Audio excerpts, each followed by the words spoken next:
Николай Егорович Мординов о Мачуе. Народный писатель Якутии. Родился 6 января 1906 года в Нижнеангенском наследии Буатурусского, ныне Татинского улуса в крестьянской семье. Его имя знают от мала до велика не только в родной Якутии, но и далеко за ее пределами. В далеком 1928 году Николай Егорович окончил Якутский педагогический техникум, а в 1931 году литературно-лингвистическое отделение Второго Московского университета. Всесторонне одаренный писатель оставил для своего народа, для якутской литературы множество рассказов, пьес, повестей, романов, стихотворений, а также публицистских и критических статей.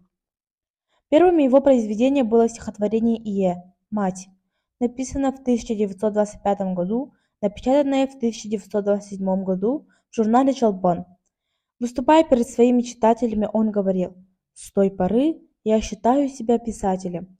Несмотря на время, читатель очень близко воспринимает образ матери, так как до того задушевно, любовно написана каждая строчка стихотворения.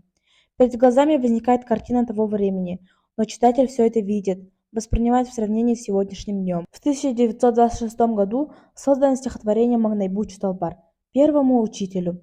Кстати, это произведение юбиляр, которому ныне 95 лет. Каждая строчка навеяна благодарностью любимому учителю за нелегкий труд, что становление человека, его жизнь связана с именем учителя. На слова стихотворения мелодист Христофор Максимов создал музыку. Песня до сих пор является любимой народом Саха.